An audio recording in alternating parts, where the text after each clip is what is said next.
नमस्कार दोस्तों, स्वागत है आपका हमारे इस YouTube channel daily updates engineering में। दोस्तों, आज की जो बड़ी खबर आ रही है वो आ रही है कोल इंडिया लिमिटेड की तरफ से। सरकार ने अभी कहा है कि कोल इंडिया लिमिटेड और आईडीबीआई बैंक में सरकार हिस्सेदारी को बेचेगी। इससे जो है अपना 20,000 करोड़ रुपए जुटाएगी। दोस्तों, हम लोग देख सकते हैं कि जब से भारतीय जनता पार्टी की सरकार बनी है 2014 से, उसके बाद से ये सरकार जो है अपना कोल इंडिया के पीछे लगी हुई है। लगातार जो है ये अपना कोल इंडिया की जो हिस्सेदारी है उसको बेचते जा रही है। दोस्तों, 2015 में भी जो है इसने अपनी हिस्सेदारी बेची थी। दोस्तों, सरकार चाहती है कि अपना जो है सारे तरीके से झंझट छूट जाए और सारी कंपनियां जो है वो प्राइवेट को चली जाए। दोस्तों, ऐसा हम इसलिए कह रहे हैं क्योंकि आप जब ये पूरी न्यूज़ देखेंगे तो दोस्तों आपको पता चल जाएगा कि सरकार जो है किस प्रकार से कर्मचारी और आने वाले जो भविष्य है उनके साथ खिलवाड़ कर रही है।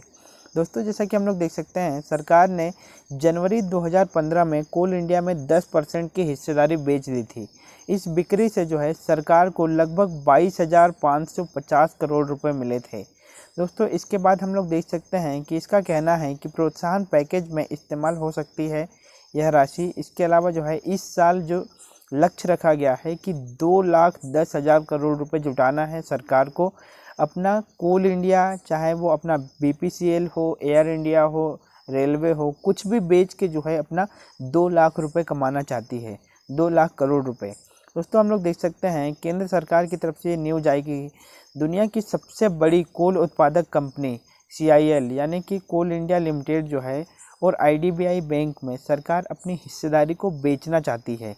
इसकी हिस्सेदारी बेच के जो है लगभग 20,000 करोड़ रुपए इससे जुटाएगी।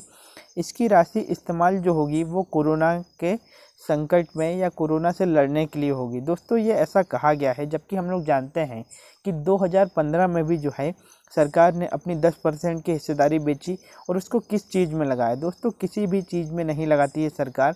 सरकार जो है सारी सरकारी जो कंपनियां हैं उनको बर्बाद करना चाहती है। दोस्तों, आगे हम लोग देख सकते हैं कि शेयर सेल के जरिए जाएगी बिक्री।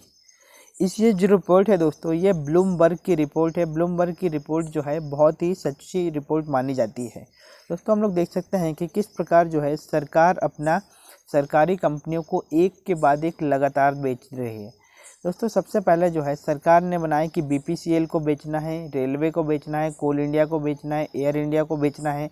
इस प्रकार जो है सारी कंपनियों के ऊपर जो है सरकार हमला करते जा रही है। एक के बाद एक जो है हमारी अर्थव्यवस्था को डुबोती जा रही है सरकार। सरकार जो लोगों की हिस्सेदारी है और उसमें जो काम करने वाले कर्मचारी हैं उनकी ज़िंदगी के साथ दोस्तों खिलवाड़ कर रही है। आगे हम लोग देख सकते हैं कि इस साल लक्ष्य रखा गया है कि 2,10,000 करोड़ रुपए जुटाना है सरकार को। इसके लिए जो है ये विनिवेश यानी कि जो डिसइन्वेस्टमेंट का काम है उसको किया जा रहा है। दोस्तों, ये लक्ष्य को जुटाने के लिए जो है यह पिछले साल के विनिवेश लक्ष्य से दोगुना है। यानी कि पिछले साल 1 लाख करोड़ का लक्ष्य था सरकारी कंपनियों को बर्बाद करके इतना पैसा कमाना है। इस साल जो लक्ष्य है वो 2 लाख करोड़ रुपए तक पहुंच गया है। दोस्तों, हम लोग जानते हैं कि अभी जो है संकट के कारण और कोरोना का जो संकट आया है उसके कारण हमारी जो जीडीपी है वो लगातार गिरते जा रही है।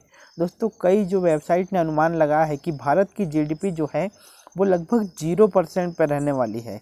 इस जीडीपी को दोस्तों ये बढ़ाना चाहती है और फिजिकल डेफिसिट को जो है वो कम करना चाहती है।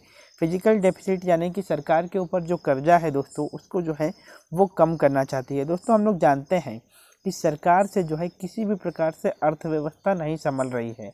सरकार एक के बाद एक सारी कंपनियों को जो है बेचने का प्लान बना रही है। दोस्तों, जिस प्रकार से हमारे देश में एयर इंडिया, भारत पेट्रोलियम को बेचने की तैयारी की गई, उसके बाद से लगता है कि सारी सरकारी कंपनियों को ये सरकार बेच देगी। दोस्तों, काफ़ी लोगों को ये समझ में नहीं आ रहा है कि किस प्रकार जो है सरकार हमारे देश की जो अर्थव्यवस्था है, हमारे देश का जो मूल तंत्र है उसको जो है बर्बाद कर रही है। एक के बाद एक कंपनियों को जो है लगातार बेचते जा रही है। दोस्तों, इस साल जो लक्ष्य रखा गया है वो 2,10,000 करोड़ का लक्ष्य है। ये लक्ष्य काफ़ी बड़ा होता है और ये लक्ष्य आपको पता है सिर्फ विनिवेश से आएगा। यानी कि जो डिसइन्वेस्टमेंट है, सरकारी जो कंपनियां हैं उनको बेच दो और उनसे जो हिस्सेदारी मिलती है उससे जो है पैसा मिलता है उसको कमा लो।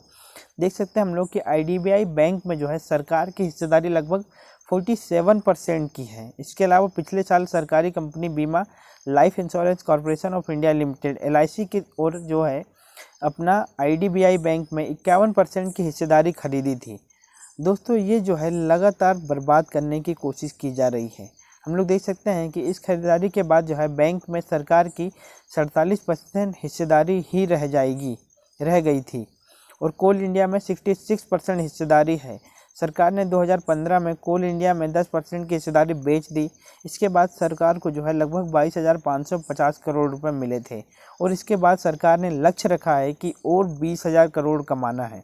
दोस्तों ये सरकार आखिर कमाना कितना चाहती है? लगातार जो है हमारी कंपनियों को बर्बाद किया जा रहा है।